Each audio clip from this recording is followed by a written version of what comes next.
Good morning मेरे प्यारे सभी साथियों, आप सभी को वेरी वेरी गुड मॉर्निंग। स्वागत है आप सभी का अपना YouTube channel Krishna inspire India पर। साथियों, आज है 18 मई 2024।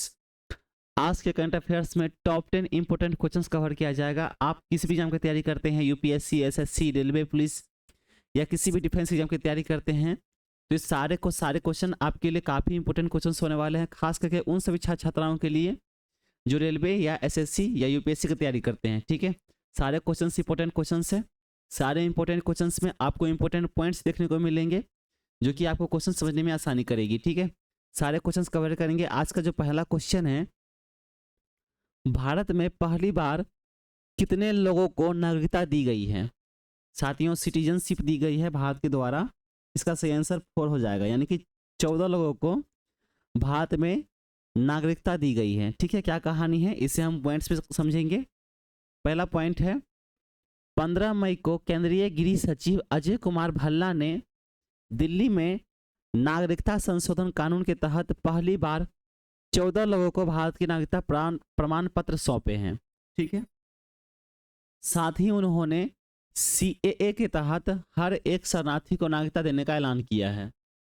साथियों, जितने भी देश विदेश से आए हुए लोग रहते हैं, चाहे किसी भी धर्म के हो, उन्हें भारत में नागरिकता प्रदान करनी अगर होती है तो उसे यहाँ पे कुछ दिन रहना होता है। ठीक है, तब जाके वो नागरिकता प्राप्त कर सकते हैं। तो यहाँ पे जो अफगानिस्तान, पाकिस्तान या श्रीलंका या कहीं से भी लोग आते हैं यहाँ पे भारत में और यहाँ पे बसने लगते हैं, तो उसे भारत सरकार के द्वारा उससे सिटीजनशिप दी जाती है। ठीक है, जिस तरह से हम और आप जाते हैं अमेरिका में, ठीक है, और वहाँ पे रहते हैं, या स्विट्जरलैंड में या अमेरिका में या किसी भी देश में अगर हम जाते हैं, वहाँ के कानून को हम फॉलो करने लगते हैं, वहाँ पे हम रहने लगते हैं, तो वहाँ की हमें सिटीजनशिप मिल जाती है ना। इसी तरह से भारत में भी 14 लोगों को जो है साथियों सिटीजनशिप दी गई है। ठीक है, अगला पॉइंट्स पढ़िएगा, इसमें कौन कौन से लोग हैं। तो इन लोगों में जो है साथियों अर्जुन है, लक्ष्मी है, चंद्रकला है, भावना है, हरजी है, यशोदा है, हरीश कुमार, इन सभी के नाम इसमें शामिल है। ठीक है, केंद्र सरकार ने 11 मार्च 2024 को देश भर में सीएए लागू किया था। ठीक है, इसके तहत 31 दिसंबर 2014 से पहले पाकिस्तान, बांग्लादेश और अफगानिस्तान से आए गैर मुस्लिम शरणार्थियों को नागरिकता देने का प्रावधान है। ठीक है, साथियों ये जो है 11 मई 2024 को जो है सीएए लागू किया था। ठीक है, जिसके तहत जो है साथियों 31 दिसंबर 2014 से पहले जो भी व्यक्ति हैं पाकिस्तान से या बांग्लादेश से या अफगानिस्तान से, इन सभी देश से जो आए हुए लोग हैं, चाहे मुस्लिम धर्म के हो या किसी भी धर्म के हो, है ना, तो इसे जो है भारत सरकार के द्वारा इसे सिटीजनशिप दी गई है। ठीक है, अगला पॉइंट है साथियों, 31 दिसंबर 2014 से पहले पाकिस्तान, अफगानिस्तान, बांग्लादेश से धार्मिक आधार पर प्रताड़ित होकर भारत आए हुए हिंदू, सिख, बौद्ध, जैन, पारसी और ईसाई समुदाय के लोगों को नागरिकता दी जाएगी। ठीक है, तो मैंने आपको पहले कह दिया साथियों कि पाकिस्तान से, अफगानिस्तान से, बांग्लादेश से, है ना, अगर कोई भी व्यक्ति आया है यहाँ पे किसी भी धर्म का हो, तो उसे जो है, जो भी व्यक्ति आया है साथियों, ये भी ध्यान दीजिएगा, जो भी व्यक्ति यहाँ पे आया है पाकिस्तान, बांग्लादेश, अफगानिस्तान, यहाँ से जो आए हैं कुछ लोग, तो यहाँ से जो है 31 दिसंबर 2014 से पहले जो लोग आए हैं, है ना, 2014 के बाद वाली नहीं साथियों, 2014 से जो पहले जो लोग आए हैं उन सभी लोगों को नागरिकता दी गई है। ठीक है, और ये नागरिकता का जो ऐलान है केंद्र सरकार ने कब किया था, तो 11 मार्च 2024 को नागरिकता देने का प्रावधान किया था, जिसके तहत जो है साथियों 14 लोगों को जो है नागरिकता दी गई है। ठीक है, चलिए इतना आप समझ गए होंगे। अगला क्वेश्चन देखेंगे, किस देश में फोन पे ने अपना यूपीआई लॉन्च किया है? ठीक है साथियों, इसका सही आंसर 3rd हो जाएगा, यानी कि श्रीलंका। ठीक है, श्रीलंका में जो है फोन पे ने अपना यूपीआई लॉन्च किया है। क्या कहानी है इसे हम पॉइंट्स में समझेंगे। इनका पहला पॉइंट है, 15 मई को भारतीय डिजिटल पेमेंट कंपनी फोन पे ने श्रीलंका में यूनिफाइड पेमेंट इंटरफेस सुविधा लॉन्च की है। यूपीआई का फुल फॉर्म होता है साथियों यूनिफाइड पेमेंट इंटरफेस। ठीक है, इस तरह से हमारे यहाँ पे फोन पे है साथियों, उसी तरह से श्रीलंका में लंका पे लॉन्च किया गया है। ठीक है, लंका पे वहाँ की एक कंपनी है, जिस तरह से हमारे यहाँ पे फोन पे कंपनी है उस तरह से लंका पे कंपनी है। जिसके साथ जो है फ़ोनपे ने डील की है कि हम आपके यहाँ पे यूपीआई अपना जो है यूपीआई बैठा रहे हैं, ठीक है। जो भी हमारे टूरिस्ट लोग होते हैं जो श्रीलंका में घूमने के लिए आते हैं, वो यहाँ पे आके अपना यूपीआई पेमेंट्स के जरिए आपको पेमेंट्स कर पाएंगे, ठीक है। क्या कहानी है इसे आप अगला पॉइंट्स में समझेंगे, ठीक है। तो भारतीय डिजिटल पेमेंट्स कंपनी फ़ोनपे ने श्रीलंका में यूनिफाइड पेमेंट्स इंटरफेस सुविधा लॉन्च की है। इसके लिए फ़ोनपे ने श्रीलंकाई कंपनी लंका पे के साथ डील साइन की है। मैंने आपको पहले कहा साथियों, जिस तरह से हमारे यहाँ पे फ़ोनपे है उसी तरह से श्रीलंका में लंका पे है, उन्हीं के साथ जो है फ़ोनपे ने डील साइन की है, ठीक है। श्रीलंका में टूरिस्ट लंका पे का क्यूआर कोड स्कैन करके फ़ोनपे से पेमेंट कर सकेंगे। जिस तरह से हमारे पे फ़ोनपे का स्कैनर होता है साथियों, उसी तरह से लंका पे का भी स्कैनर है, तो हमारे यूपीआई से मैच करेगी और यहाँ से ट्रांजैक्शन हो जाएंगे, ठीक है। फ़ोनपे को भारत में अगस्त 2016 में लॉन्च किया गया था। देश में फ़ोनपे के 52 करोड़ से ज़्यादा यूजर्स हैं। साथियों देश भर में जो है फ़ोनपे चलाने वाले लोग जो हैं 52 करोड़ से भी ज़्यादा हैं, ठीक है। और ये जो फ़ोनपे है इसे कब लॉन्च किया गया था? तो इसे अगस्त 2016 में लॉन्च किया गया था, ठीक है। ये बहुत पुराना नहीं है साथियों, 2016 में इसे लॉन्च ही किया गया था, जो कि अभी 8 साल हो चुके हैं इसको, ठीक है। तो यूपीआई जो है साथियों श्रीलंका में लॉन्च करेगी, ठीक है। और ये जो है फ़ोनपे बड़ी कंपनी है साथियों, जिस तरह से लंका पे उसी तरह से लंका पे भी है एक बड़ी कंपनी है, जिसके साथ जो है फ़ोनपे ने डील साइन की है कि आप जो है हमारा ये एग्रीमेंट होगा कि जो भी हमारे टूरिस्ट होंगे आपके स्कैनर से हमारे यूपीआई पेमेंट्स कर सकेंगे, ठीक है साथियों। चलिए इतना आप समझे होंगे, अगला क्वेश्चन देखेंगे। नीरज चोपड़ा ने नेशनल एथलेटिक्स फेडरेशन कंपटीशन में कौन सा मेडल हासिल किया है? साथियों आपने नीरज चोपड़ा का नाम सुना होगा, ठीक है। इसे टोक्यो ओलंपिक में ये गोल्ड मेडल हासिल किए थे और अभी जो है भारत में ही पहला पहला जो है गोल्ड मेडल हासिल किया है, ठीक है। तो नीरज चोपड़ा ने नेशनल एथलेटिक्स फेडरेशन कंपटीशन में कौन सा मेडल हासिल किया है? तो इसका सही आंसर 2 हो जाएगा, यानी कि गोल्ड मेडल, ठीक है साथियों। इसके क्या पॉइंट्स है वो आप समझ रहेंगे पॉइंट्स में। 15 मई को भुवनेश्वर में नेशनल एथलेटिक्स फेडरेशन कंपटीशन का आयोजन हुआ। इसमें भारतीय Olympic gold medalist Neeraj Chopra ने 82.27 मीटर जेवलिन थ्रो कर गोल्ड मेडल जीता है। ये पहले से गोल्ड मेडलिस्ट है नीरज चोपड़ा, और ये जो है फिर से भारत में ही भुवनेश्वर में जो एथलेटिक्स फेडरेशन का कंपटीशन हुआ था उसमें फिर से ये गोल्ड मेडल जीत लिया है, ठीक है साथियों। टोक्यो ओलंपिक 2020 में गोल्ड मेडल जीतने के बाद नीरज ने भारत में पहली बार किसी कंपटीशन में हिस्सा लिया है। मैंने आपको पहले बता दिया था साथियों, टोक्यो ओलंपिक में ये जेवलिन थ्रो में गोल्ड मेडल हासिल किए थे 2020 में, जिसके बाद इसकी जो है जो आप जानते हैं ना सेलिब्रिटी जो होते हैं वो सेलिब्रिटी बन गए थे नीरज चोपड़ा उस समय जब टोक्यो ओलंपिक ये खेल कर आए थे। तो अभी जो है साथियों भारत में ये पहली बार खेले हैं और ये गोल्ड मेडल हासिल किए हैं, ठीक है। जेवलिन थ्रो में कर्नाटक के डीपी मनु ने सिल्वर मेडल जीता है। महाराष्ट्र के उत्तम बाला साहेब पाटिल तीसरे स्थान पर हैं, ठीक है। तो कर्नाटक के जो थे डीपी मनु ये दूसरे स्थान पर है और इसने गोल्ड मेडल हासिल किया है।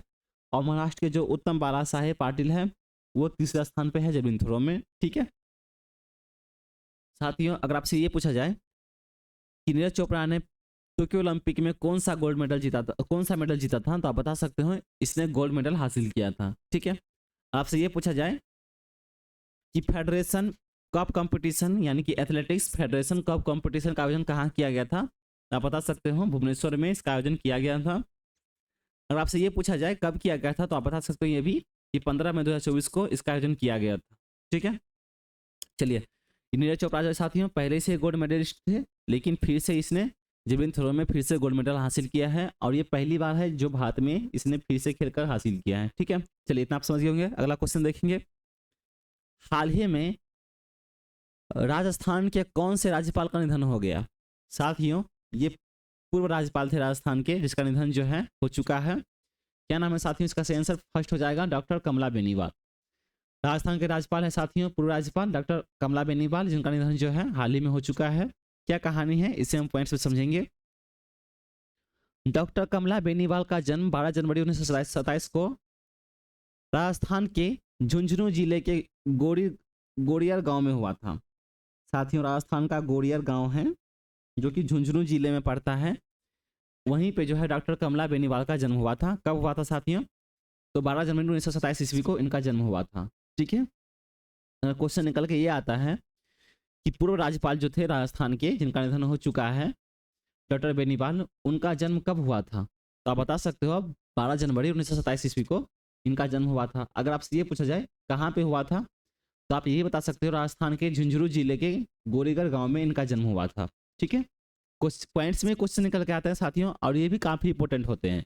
ठीक है, पॉइंट्स अगर आप पढ़ते हैं तो आपको क्वेश्चन निकल के आ जाते हैं, जो कि आपको क्वेश्चन अगर मैं बताता हूँ तो अच्छी बात है, नहीं तो आप खुद से भी बना सकते हो, है ना। क्योंकि एग्जाम में आपके कुछ भी निकल के आ सकते हैं, और एक एक इंपॉर्टेंट पॉइंट्स जो होता है साथियों, एक नंबर जो होता है क्वेश्चन एग्जाम में, वो काफ़ी ज़्यादा इंपॉर्टेंट होता है।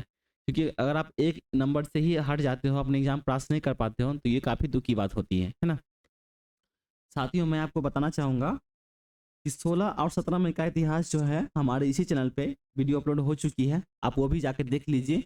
उसमें भी काफ़ी इंपॉर्टेंट कवर किए गए हैं, काफ़ी सारे पॉइंट्स कवर किए गए हैं। ठीक है, आपके सभी एग्जाम के लिए वो काफ़ी इंपॉर्टेंट है। चलिए साथियों, 15 मई को राजस्थान की पूर्व उप मुख्यमंत्री और कांग्रेस की दिग्गज नेता डॉक्टर कमला बेनीवाल का 97 साल की उम्र में निधन हो गया। मैंने आपको पहले बता दिया साथियों, ये उपराज्यपाल थी, नहीं सॉरी, उप मुख्यमंत्री थी साथियों। यहाँ पे कुछ तो गलत हो गया है, यहाँ पे बताया गया कि उपराज्यपाल, ठीक है, और यहाँ पे बताया गया राजस्थान के पूर्व उप मुख्यमंत्री, तो ये उपराज्यपाल ही होगा साथियों। यहाँ पे 15 मई राजस्थान की पूर्व राज्यपाल और कांग्रेस की दिग्गज नेता डॉक्टर कमला बेनीवाल का निधन हो गया है। ठीक है, 1954 में कमला बेनीवाल जो है राजस्थान की पहली महिला मंत्री बनी थी। आपको ये भी समझ में आना चाहिए कि राजस्थान की जो पहली महिला थी, ये डॉक्टर कमला बेनीवाल, ये पहली महिला थी जो कि राजस्थान में मंत्री बनी थी। ठीक है, कब बनी थी? तो 1954 ईस्वी में। डॉक्टर कमला बेनीवाल गुजरात, त्रिपुरा और मिजोरम की राज्यपाल रह चुकी हैं। साथियों, मैंने आपको पहले बता दिया, आप जो चौथा पॉइंट देख रहे हो, डॉक्टर कमला बेनीवाल गुजरात, त्रिपुरा और मिजोरम की राज्यपाल रह चुकी हैं। ठीक है, तो यहाँ पे राजस्थान के पूर्व राज्यपाल थी साथियों ये। ठीक है, यहाँ पे उप मुख्यमंत्री नहीं होगा, राज्यपाल होगा, और ये कांग्रेस के भी लीडर थे और राज्यपाल भी थे। इसके साथ साथ ही राजस्थान के राज्यपाल साथ साथ ही गुजरात के भी राज्यपाल रह चुकी हैं, त्रिपुरा और मिजोरम की भी राज्यपाल रह चुकी हैं। ठीक है, 11 साल की उम्र में कमला ने भारत छोड़ो आंदोलन में हिस्सा लिया था। पूर्व प्रधानमंत्री इंदिरा गांधी ने उसे तामपत्र सम्मान से नवाजा था। ठीक है, तो हमारे जो प्रधानमंत्री थे इंदिरा गांधी, उन्होंने डॉक्टर कमला बेनीवाल को तामपत्र भी दिया था। और ये जो है डॉक्टर कमला बेनीवाल, ये 11 साल की उम्र में ही साथियों भारत छोड़ो आंदोलन किया गया था, उसमें भी ये हिस्सा लिए थे। ठीक है, इनका जन्म ही हुआ था साथियों 12 जनवरी 1927 ईस्वी को। तो आप समझ सकते हो हमारा देश आजाद हुआ 1947 ईस्वी में, तो ये लगभग 20 साल की हो चुकी होंगी, उस समय की बात है। ठीक है साथियों, और इनका जो निधन है ये 15 मई 2024 को हो चुका है, यानी कि 3 दिन पहले। तो ये 10,000 से पहले भी ही अपने, इसे सहल लगता है मुझे कि 20 साल में सब कुछ समझने लगते हैं इंसान, तो इसे सब कुछ पता होगा कि देश कैसे आज़ाद हुआ था और किस तरह से लड़ाइयाँ हुई थी। ठीक है साथियों, ये अपनी बात बता रहा हूँ मैं। चलिए अगला क्वेश्चन देखेंगे। किस कंपनी ने अपना पहला ह्यूमन सेंट्रिक एआई सेंटर की स्थापना की है? साथियों, इसका सही आंसर थर्ड हो जाएगा, यानी कि टीसीएस। टीसीएस जो है साथियों अपना पहला ह्यूमन सेंट्रिक एआई सेंटर की स्थापना की है साथियों। एआई टूल आप जानते हो, तो ये जो है एआई सेंटर की स्थापना की है, टीसीएस के द्वारा यह काम किया गया है। क्या कहानी है इसे हम पॉइंट्स में समझेंगे। इनका पहला पॉइंट है, टीसीएस की स्थापना जो है साथियों 1 अप्रैल 1968 में हुई थी, जिसका हेडक्वार्टर मुंबई में स्थित है। ठीक है, टीसीएस टाटा ग्रुप की सॉफ्टवेयर सर्विसेज और कंसल्टिंग कंपनी है। तो टीसीएस जो है साथियों टाटा ग्रुप की कंपनी है, ठीक है, जो कि सॉफ्टवेयर का काम करती है, जिसकी स्थापना जो है 1 अप्रैल 1968 को हुई थी। इसका हेडक्वार्टर जो है मुंबई में स्थित है। इस 2 पॉइंट्स में आपके बहुत सारे क्वेश्चन निकल के आ जाते हैं। ठीक है, अगर आपसे ये पूछा जाए कि टीसीएस जो है किसकी कंपनी है, तो आप बता सकते हो टाटा ग्रुप की ये कंपनी है टीसीएस, जो कि सॉफ्टवेयर सर्विसेज का काम करती है। अगर आपसे ये पूछा जाए कि टीसीएस की स्थापना कब की हुई थी, तो आप यही बता सकते हो 1 अप्रैल 1968 को जो है इसकी स्थापना हुई थी, यानी कि टीसीएस की स्थापना 1 अप्रैल 1968 को हुई थी। अगर आपसे ये पूछा जाए इसका हेडक्वार्टर कहाँ पे है, टीसीएस का हेडक्वार्टर कहाँ पे है, तो आप बता सकते हो इसका हेडक्वार्टर मुंबई में स्थित है ना। या अगर दिल्ली में होता या बेंगलोर में होता तो आप बता सकते थे कि मुंबई दिल्ली में, सॉरी दिल्ली या बेंगलोर में इसका हेडक्वार्टर है, लेकिन यहाँ जो है सही आंसर इसका मुंबई हो जाएगा। ठीक है, तो साथियों पॉइंट्स में जैसे मैंने आपको पहले बता दिया, पॉइंट्स में क्वेश्चन निकल के आते हैं, इसीलिए पॉइंट्स में डालता हूँ साथियों, ताकि आपको क्वेश्चन तो समझ में आ ही जाए, लेकिन पॉइंट्स जो आप पढ़े तो क्वेश्चन में डाउट भी ना रहे और क्वेश्चन जो है बेहतरीन ढंग से आप समझ भी पाओ, और उसी पॉइंट्स में आप कुछ क्वेश्चन भी निकल के आ सकते, कुछ क्वेश्चन भी निकाल सकते हो खुद से भी। ठीक है साथियों, अगला पॉइंट्स देखेंगे। फ्रांस के पेरिस में टाटा कंसल्टेंसी सर्विसेज ने सेंटर ऑफ एक्सलेशन में ह्यूमन सेंट्रिक एआई सेंटर स्थापित किया है। कहाँ पे किया गया, तो फ्रांस के पेरिस में यह काम किया गया है। ठीक है, यह फ्रांसीसी कंपनियों को स्टार्टअप्स के ग्लोबल इकोसिस्टम, एजुकेशन से जुड़ी टेक्नोलॉजी और रिसर्च से संबंधित बेस्ट सर्विसेज मुहैया कराएगा। तो ये फ्रांसीसी कंपनियों को जो साथियों यहाँ पे इकोसिस्टम लाई गई जाएगी, एजुकेशन से जुड़ी टेक्नोलॉजी लाई जाएगी और रिसर्च से संबंधित जो भी रिसर्च होंगे वहाँ पे, इस सभी के संबंधित जो है टीसीएस ये काम करेगी और उसे जो है सुविधा प्रदान करेगी। ठीक है, इसके लिए जो है फ्रांस के पेरिस में यह कंपनी बैठाई गई है, वहाँ पे जो है एआई टूल का इस्तेमाल किया जाएगा टीसीएस के द्वारा। ठीक है साथियों, चलिए अगला पॉइंट देखेंगे। Human centric AI brain computer interface मशीनों में सिंपैथी जैसी खूबियां पैदा करेगा। तो साथियों जिस तरह से इंसान के ब्रेन होते हैं उसी तरह से एआई टूल काम करती है। तो ये जो है ह्यूमन सेंट्रिक एआई, ये ब्रेन कंप्यूटर इंटरफेस है जो कि मशीनों में सिंपैथी जैसी खूबियां प्रदान करेगी।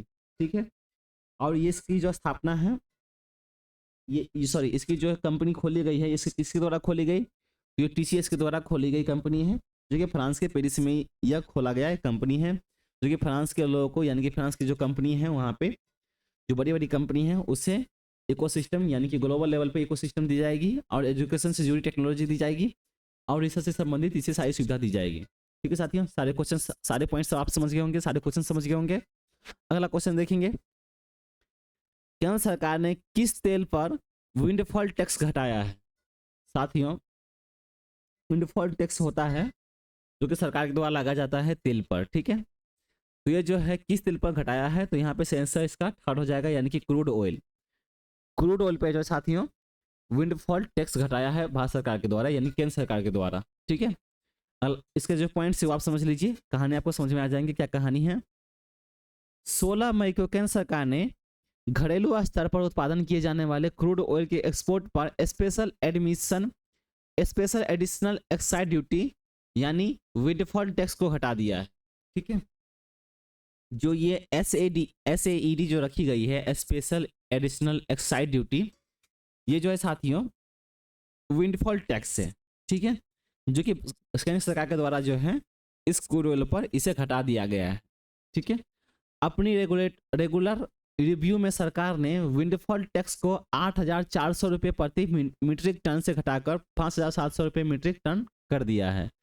तो पहले जो है 8,400 रुपये प्रति मीट्रिक टन था साथियों, लेकिन अभी जो है इसे घटाकर 5,700 मीट्रिक टन कर दिया है। ठीक है, इससे पहले जो है सरकार ने 1 मई को विंडफॉल टैक्स 9,600 रुपये प्रति मीट्रिक टन से घटाकर 8,400 रुपये प्रति मीट्रिक टन कर दिया था।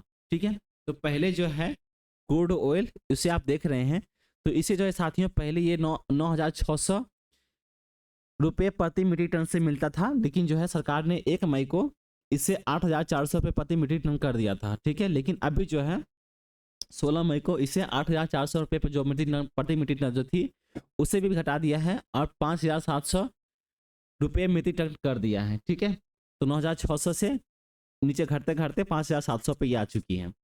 सरकार जो है हर 15 दिन पर विंडफॉल टैक्स रिव्यू करती है, जिसके साथ ये काम किया गया, यानी कि आप देख सकते हो 1 अप्रैल को 9,600 रुपये प्रति मीट्रिक टन था और इसे जो है 16 मई को, उसके बाद उसे 1 मई को घटाया था 8,400 कर दिया था और 16 मई को फिर से आप देख सकते हो 15 दिन में इसका जो रिव्यू किया गया तो 8,400 रुपये से भी घटाकर 5,700 रुपये मीट्रिक टन कर दिया है। ठीक है, घरेलू स्तर पर उत्पादन होने वाले क्रूड ऑयल के एक्सपोर्ट पर सरकार ने पहली बार 1 जुलाई 2022 से विंडफॉल टैक्स लगाना शुरू किया था।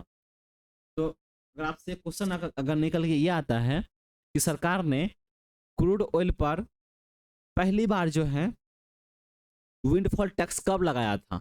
ठीक है, क्वेश्चन आपके ये निकल के आते हैं कि केंद्र सरकार ने क्रूड ऑयल पर पहली बार जो है विंडफॉल टैक्स कब लगाना शुरू किया था? तो इसका सही आंसर क्या हो जाएगा साथियों? 1 जुलाई 2022 से जो है विंडफॉल टैक्स लगाना शुरू किया था क्रूड ऑयल पर। ठीक है, आप समझ गए सारे पॉइंट्स। चलिए अगला क्वेश्चन देखेंगे साथियों। SEAD का फुल फॉर्म क्या होता है? तो स्पेशल एडिशनल एक्साइज ड्यूटी, ठीक है, जिसे विंडफॉल टैक्स कहा जाता है। ठीक है साथियों, चलिए अगला क्वेश्चन देखेंगे। ये है साथियों कुछ चार्ट है, वो आप समझ लीजिए क्या है विंडफॉल टैक्स। ठीक है, तो ग्लोबल मार्केट में कच्चे तेल और पेट्रोल डीजल ETF जैसे रिफाइनरी उत्पादों के दाम समय के साथ घटते बढ़ते रहते हैं।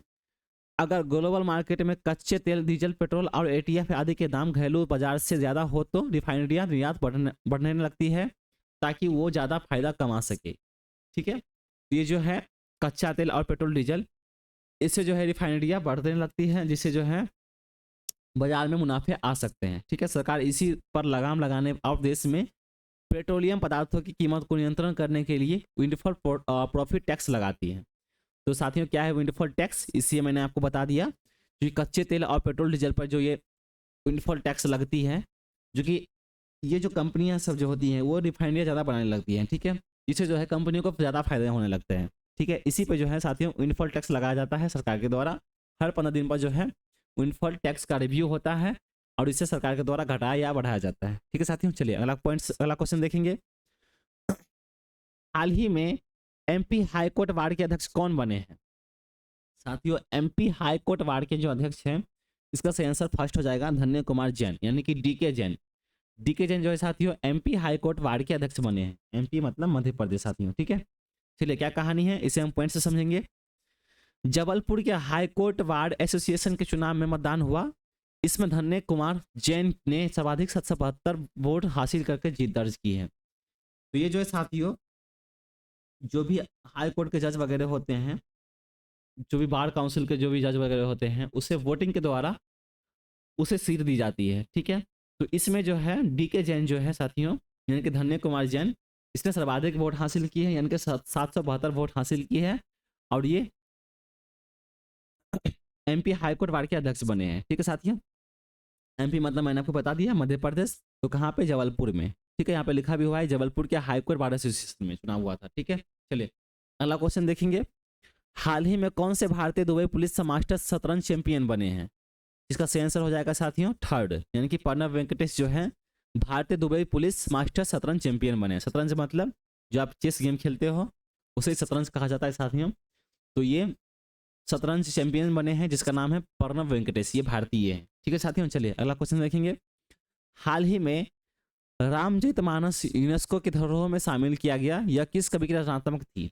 ठीक है, पूछा जा रहा है साथियों कि यूनेस्को के द्वारा जो है इसे धरोहरों में शामिल किया गया है। ठीक है, जो कि रामचरितमानस किस कवि की रचनात्मक थी? ठीक है, मतलब रामचरितमानस जो है साथियों, इसे किसने लिखा था?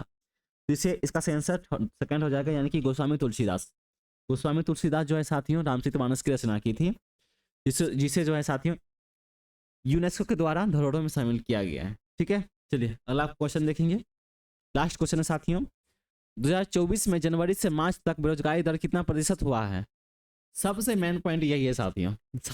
ठीक है, जो भी आप क्वेश्चन पढ़े हैं वो आपके एग्जाम के लिए थे, लेकिन ये जो है ये हम और आपके लिए है। हम जो आप जो बैठे हैं यहाँ पे बेरोजगार, जो नौकरी नहीं पा रहे हैं, यहाँ पे बैठ के मौज मस्ती कर रहे हैं, उन सभी के लिए ये सभी के लिए सभी क्वेश्चन जो है, लास्ट का क्वेश्चन जो है साथियों 10वां क्वेश्चन, ये काफी इंपॉर्टेंट क्वेश्चन है। ठीक है, तो 2024 में जो है जनवरी से मार्च तक का जो दर देखा गया है, इसमें बेरोजगारी दर जो है साथियों 6.7% हो चुका है। ठीक है, जो कि घटा है, बढ़ा नहीं है साथियों। 6.7% ये घट गया है।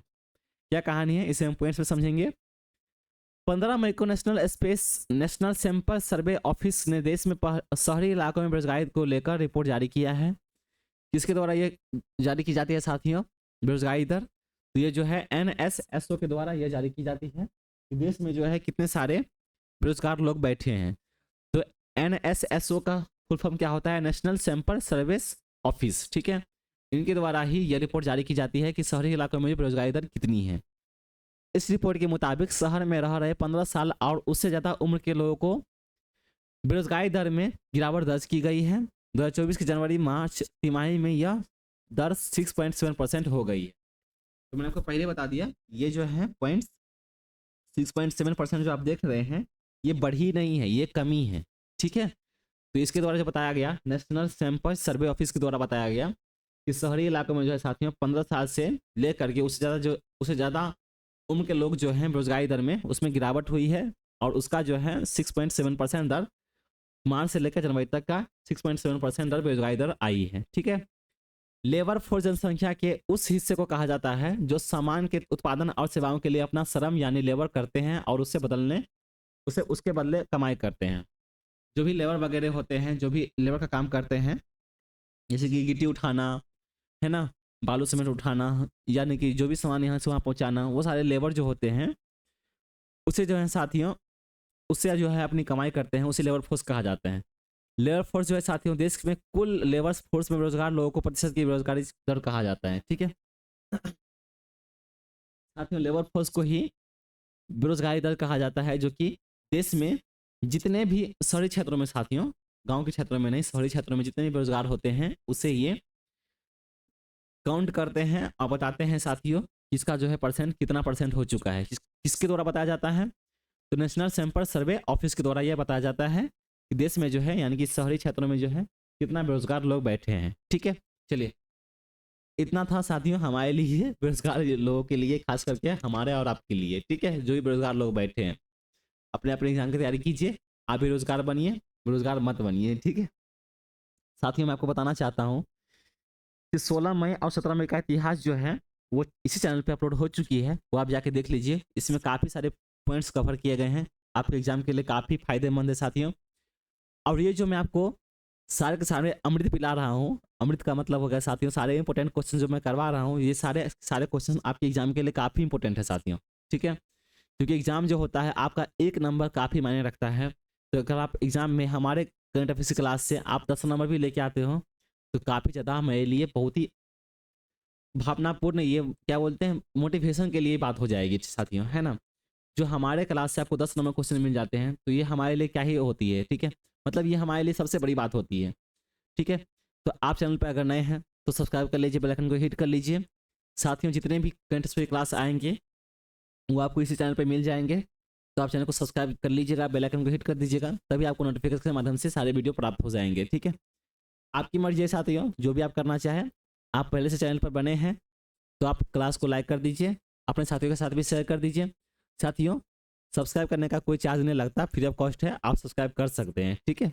उसे जो है साथियों हमें ज़्यादा मोटिवेशन मिलता है, हमें ज़्यादा काम करने की इच्छा होती है, ठीक है। आप सभी को हरे कृष्णा, आप सभी का